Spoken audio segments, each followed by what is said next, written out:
Damos início à conversa número 233, identificando a espécie.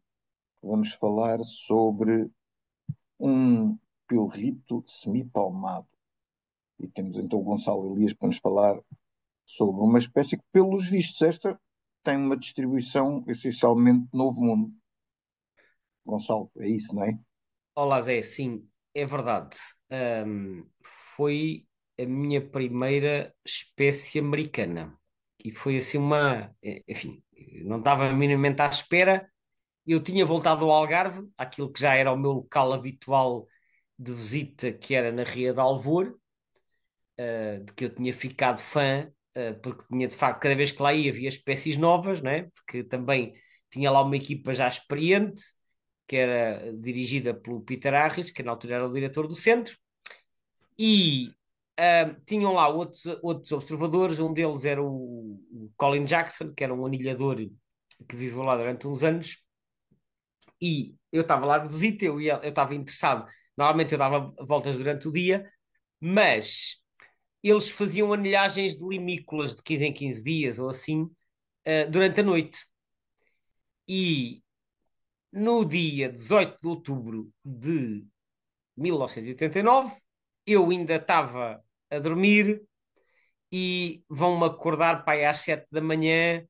Vai-me chamar o Peter: Gonçalo, Gonçalo, anda cá fora, anda cá ver, porque o Colin apanhou ele dizia em inglês, Semi-Palmated Sandpiper. Epá, eu não fazia ideia o que era aquilo. Portanto, saio meio estremunhado do quarto, sem perceber muito bem o que é que estava a passar, mas apenas tinha noção que tinham encontrado qualquer coisa assim muito fora do normal. E então, o que é que aconteceu? Realmente, eles estavam a fazer a anilhagem das limícolas na ria. A anilhagem das limícolas é feita de noite, porque aqui as redes são postas no sapal e de dia as redes são visíveis, portanto, as limícolas são anilhadas de noite, anilhadas e libertadas. E neste caso, como apanharam uma ave americana, trouxeram-na até ao centro, que ficava a 2 quilómetros da ria, para poder analisar a ave mais em pormenor. E foi nessa altura que me chamaram. Então, eu às 7 e tal da manhã, como disse, ainda meio estremunhado, vou até lá fora ter com o resto da equipa para ver o que é que estava a passar. E então é nessa altura que me mostram na mão um pilrito semipalmado, que é uma pequena limícola. Aquilo é pouco maior que um pilrito pequeno, que é um Calidus minuta. É muito parecido com essa espécie, tem algumas características que o distinguem, mas que nem sempre são muito fáceis no terreno. Mas uma das características, que é aquela que lhe dá o nome, embora seja uma característica difícil de ver no terreno, é que tem pequenas palmações entre os dedos. Ou seja, é uma ave semipalmípede. Não são palmações completas, como acontece com os patos ou com as gaivotas, mas tem um bocadinho de palmação entre a base dos dedos, que aliás vê-se bem na imagem da capa que ilustra esta conversa sobre aves. E é por causa disso que se chama em inglês Semi-Palmated Sandpiper. Ou seja, é o pilrito semi-palmado. Semi porque é uma palmação pequenina, e a referência a esta característica aparece noutros idiomas. Por exemplo, em espanhol, em que os pilritos são correlimos, em espanhol chama-se correlimos semi-palmeado.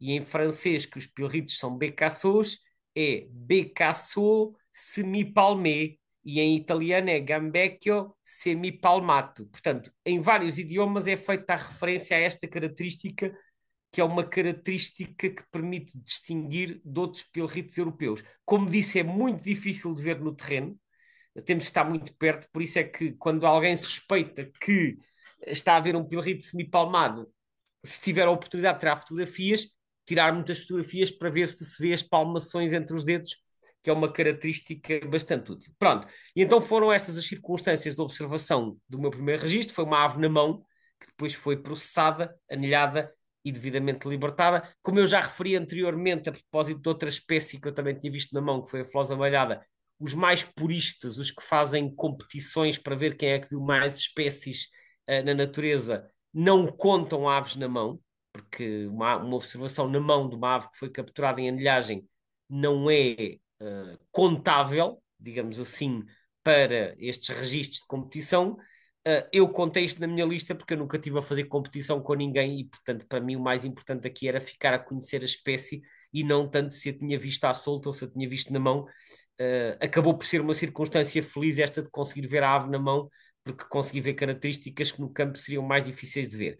Portanto, teve de inusitado isto de ser uma ave americana que é capturada numa rede de anilhagem durante a noite e que depois me chamaram para eu ter a oportunidade de ver a ave. Que por acaso é a única que eu vi até hoje. Acho que É, nunca vi é mais que nenhuma. esta é estupidamente parecida com o Pilrito das praias, não é? É com o pilrito das praias, com o pilrito pequeno, portanto é uma ave de pequena dimensão, que também tem as patas pretas, o bico preto relativamente curto, é assim branquinho por baixo e mais acastanhado por cima. Eu diria que é mais pequeno que o pilrito das praias, portanto daí que se possa confundir com o pilrito pequeno mais em termos do tamanho. E Mas esse detalhe de ver lá a membrana a membrana, entre os exatamente. dedos é estupidamente também difícil de observar, não é? É difícil porque, é assim, se a ave estiver pousada dentro d'água, como muitas vezes acontece quando estão em salinas ou em lamas, não se consegue ver. Portanto, nós vemos isso quando a ave levanta a pata. E eu acho que as patas deles mexem-se a uma velocidade que ultrapassa a velocidade da luz, portanto não se consegue ver. Exatamente, por isso é que ou em fotografia, que às vezes acaba por ser uma boa possibilidade, ou então com a ave na mão, como sucedeu nesta situação, em que quando estás com a ave na mão consegues examinar demoradamente e consegues ver pormenores que não são visíveis no terreno. Agora, claramente isto é uma limícola muito difícil de identificar. É claro que, como acontece com outras limícolas, um bicho perdido, uma ave que veio do continente americano e que, em muitos casos, aparece sozinha, não encontra cá nenhuma ave da mesma espécie, vai tender a associar-se a outras do mesmo género e, portanto, vai associar-se a outros bandos de pilritos.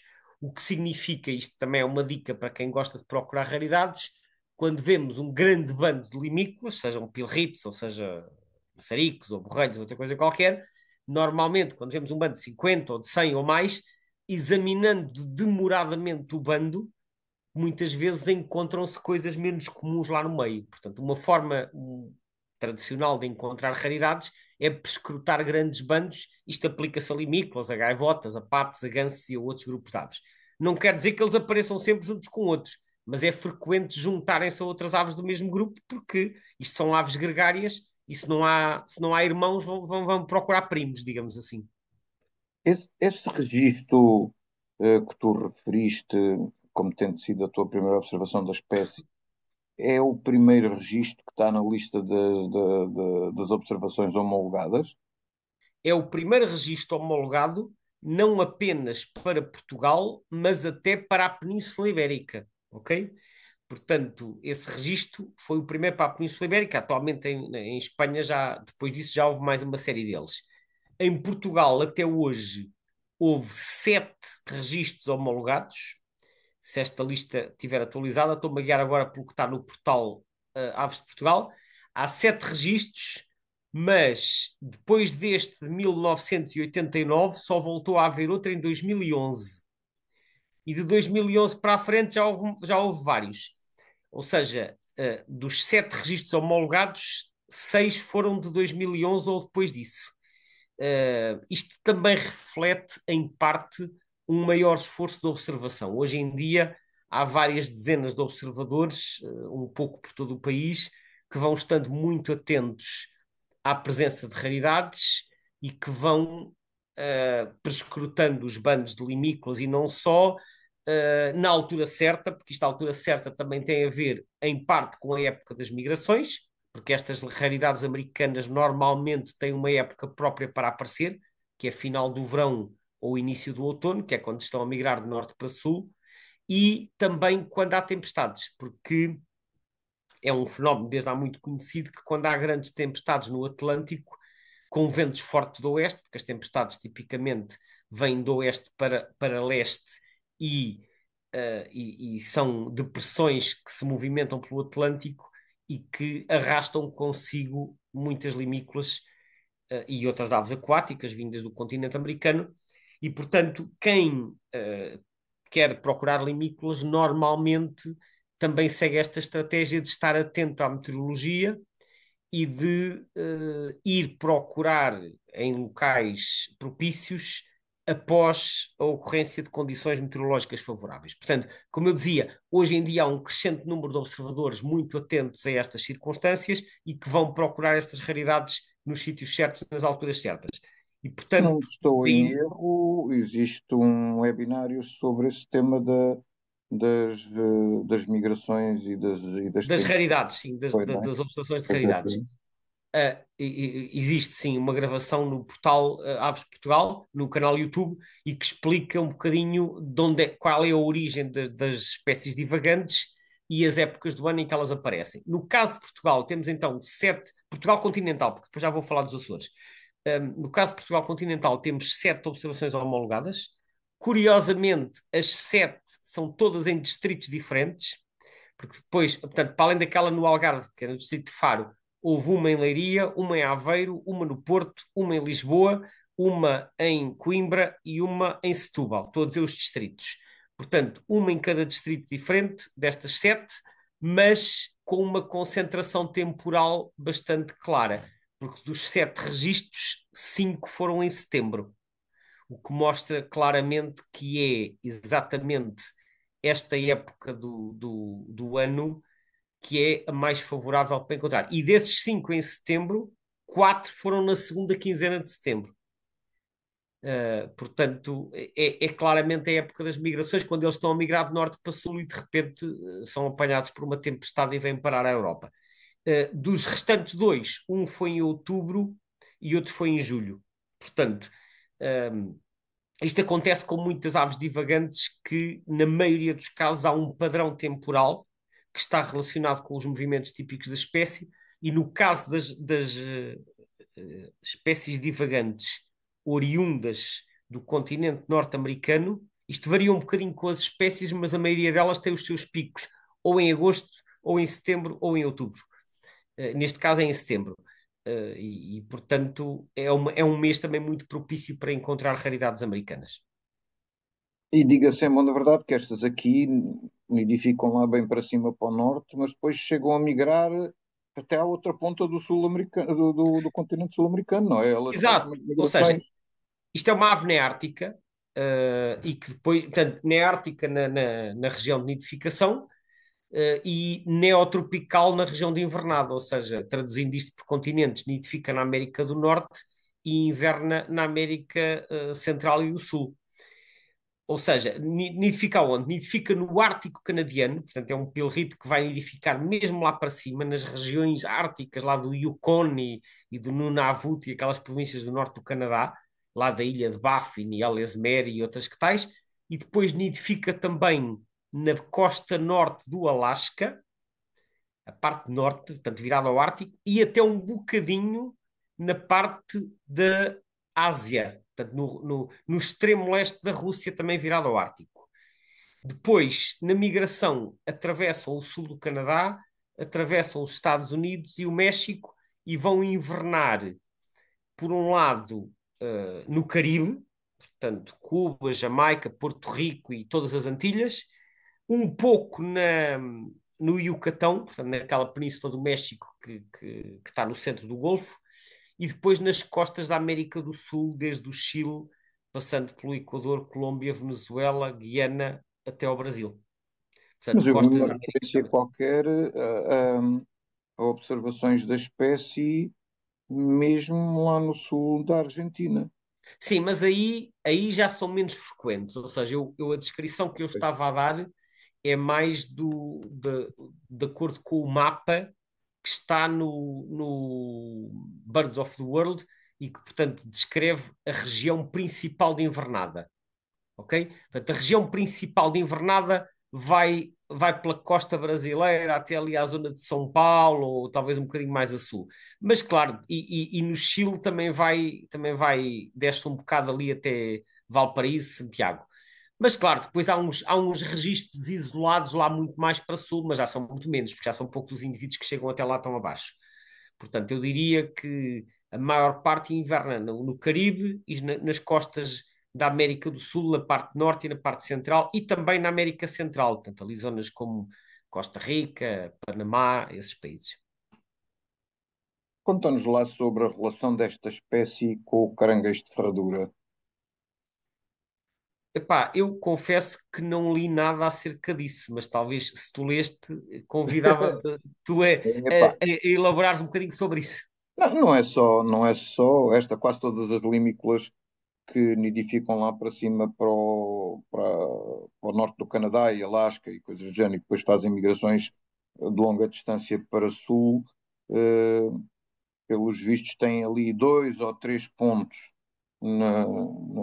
ao longo da costa que são, digamos, pontos essenciais na migração, que é onde elas vão reabastecer de energia, e pelos vistos a migração de muitas limícolas, esta inclusive, está sincronizada com o momento da desova dos caranguejos de ferradura. Eles vão Que giro. Pois alimentar-se olha, dos ovos do caranguejo de ferradura para muito rapidamente encherem outra vez o corpo de gordura e continuarem a migração. que giro. Pois eu não tinha lido isso, por isso é que eu agora não sabia responder, mas olha, também já aprendi qualquer coisa. Eu achei que isto é um pormenor curiosíssimo. Aliás, É.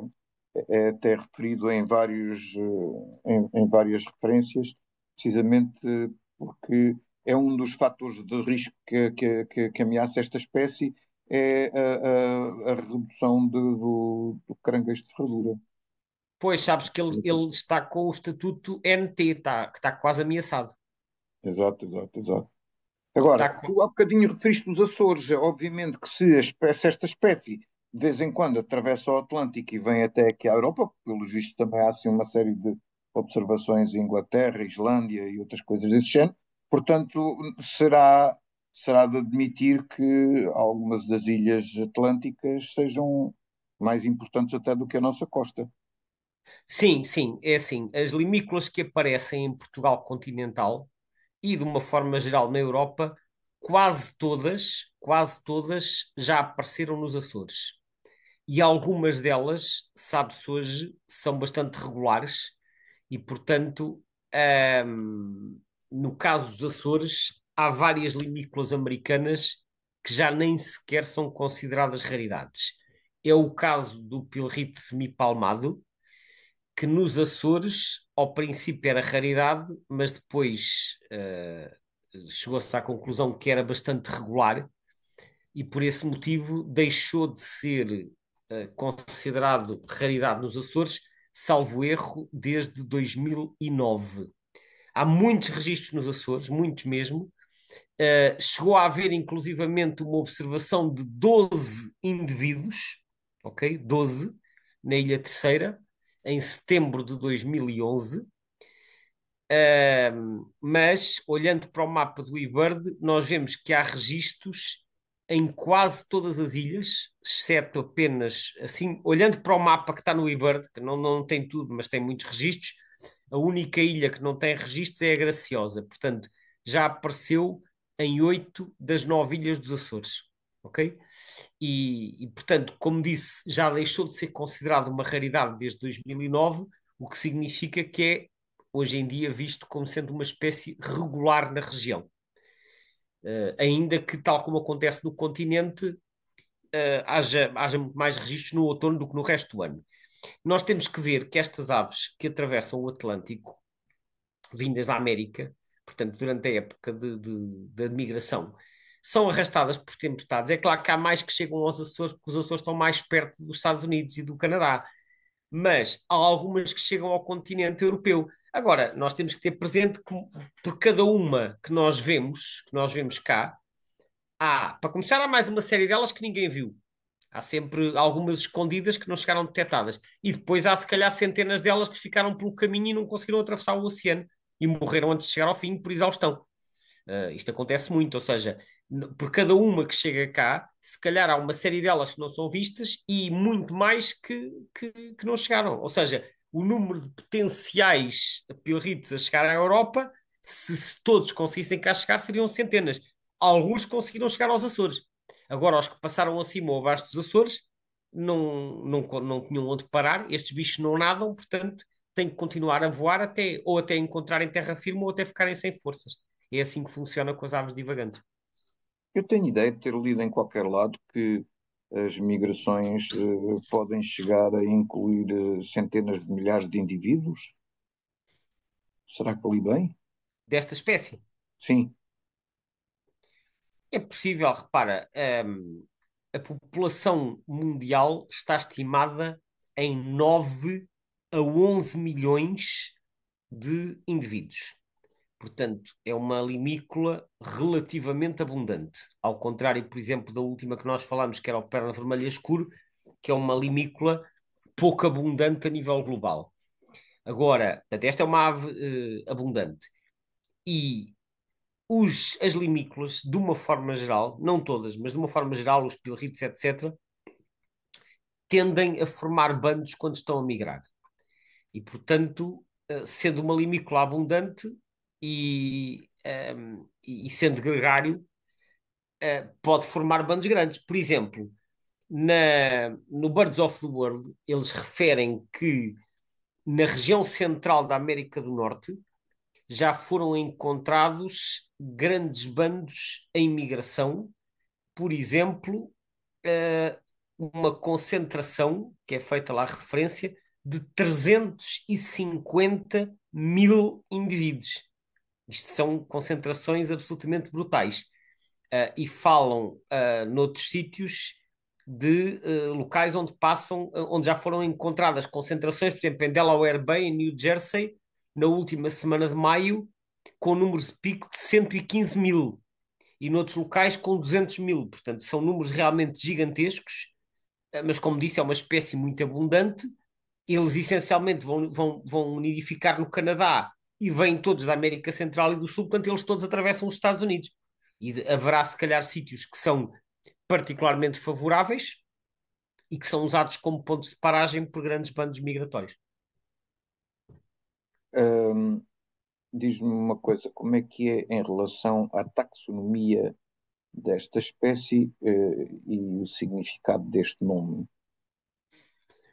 Ora bem, o, o piorrito semipalmado, o Calidris pusila, foi descrito pelo Linneu em 1766, ou seja, na 12ª edição do seu Sistema Natura.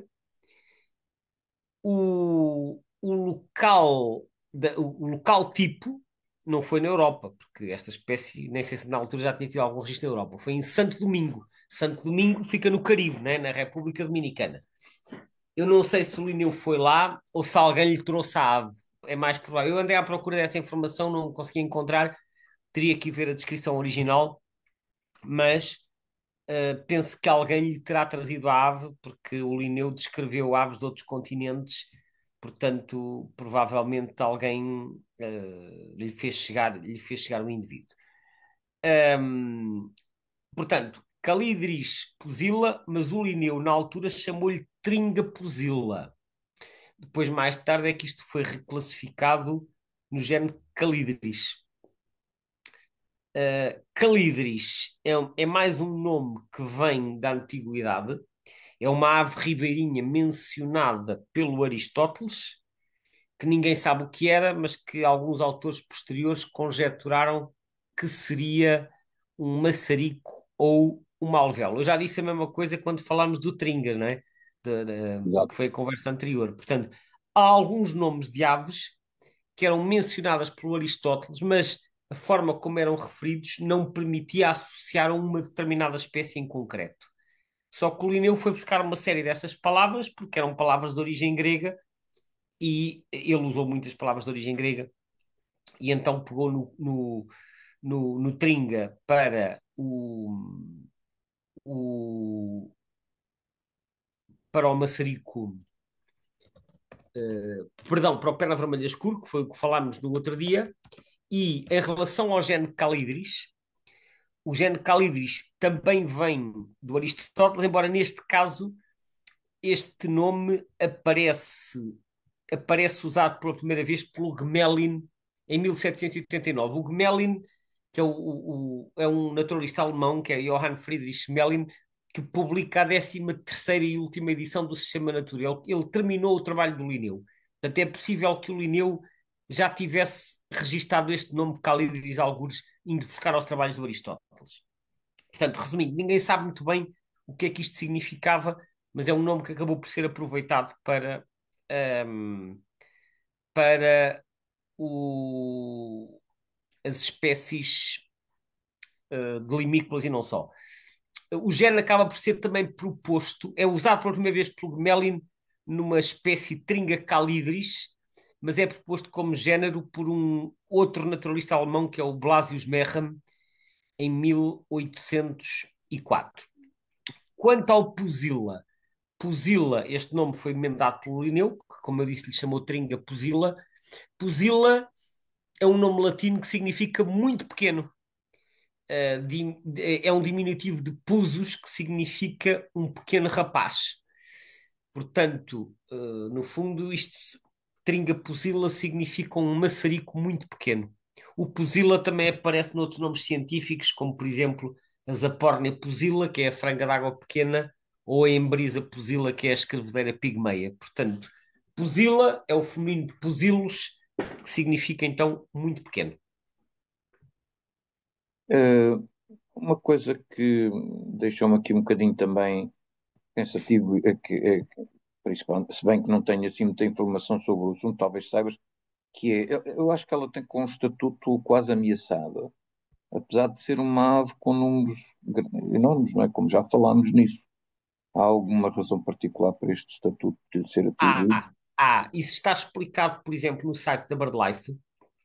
A razão para esse estatuto, da BirdLife e mais em detalhe até da IUCN, que a BirdLife e a IUCN trabalham em conjunto para atribuir estas categorias de ameaça às aves, mas a justificação que é dada no caso da IUCN é que, embora não se saiba muito bem, portanto, há alguma escassez de informação, os dados existentes, quer das zonas de invernada, quer das zonas de migração, indicam que a população tem estado a diminuir a um ritmo moderadamente rápido, excedendo 20% ao longo de 3 gerações.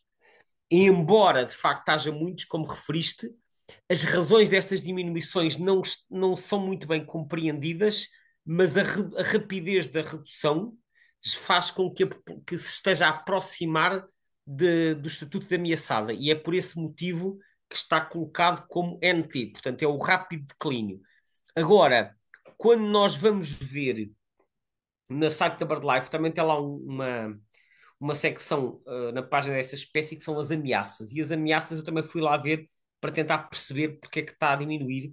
E eles dizem o seguinte: aparentemente na América do Sul, em particular na Guiana, existe a prática de andar a matar limícolas. Esta prática é legal na Guiana, embora seja ilegal na Guiana Francesa e no Suriname, que são ao lado. Mas na Guiana é legal e aparentemente há muitos caçadores, quer na Guiana, quer até no Suriname, apesar de ser ilegal, que todos os anos matam dezenas de milhares de limícolas anualmente. E pensa-se que as duas espécies mais capturadas são o pilrito semipalmado, portanto o Calidris pusilla, e o perna amarela pequeno, que é o Tringa flavipes, que haveremos de falar um dia destes. Porque é que estas duas são as mais capturadas? Não sei, talvez por serem duas das mais abundantes nessa zona. Portanto, esta espécie, pelo que se sabe, tem sido caçada em números expressivos, quer no Suriname, quer na Guiana. E a partir daqui há alguns autores que concluem que a pressão de caça sobre esta espécie pode ser bastante grande na parte norte da América do Sul. E, portanto, isto é um dos principais fatores de ameaça que está identificado. Também se pensa que a expansão das raposas vermelhas e o facto de haver grandes números de gansos nas zonas de reprodução, especialmente do Anser cerulestes e do Anser rossi, que pode causar a degradação do habitat. Portanto, há aqui vários fatores que podem estar a causar pressão nesta espécie e que podem estar a conduzir ao tal declínio e a rapidez do declínio justifica a atribuição da categoria NT. Mais uma. Mais uma, sim, infelizmente há muitas limícolas que estão ameaçadas globalmente por estarem a diminuir de forma continuada. Gonçalo, muito obrigado. Eh, Obrigado, Zé. Portanto, esta foi a nossa conversa 232, não é? Não, 3, 233 esta. 233. Queres deixar aqui alguma dica para a 234? Quero, desta vez vou dizer qual é a próxima espécie, para não estarmos sempre aqui com suspense. A próxima, a próxima espécie, 234, foi uma espécie que eu também vi na Ria de Alvor. Andei bastante tempo à procura até que conseguir finalmente ver uma como deve ser, que foi a petinha ribeirinha, antes spinoleta. Foi no dia a seguir a este pilrito. Portanto, na próxima conversa teremos então um passariforme. Vamos falar da petinha ribeirinha. E com isto me despeço. Até à próxima. Até à próxima.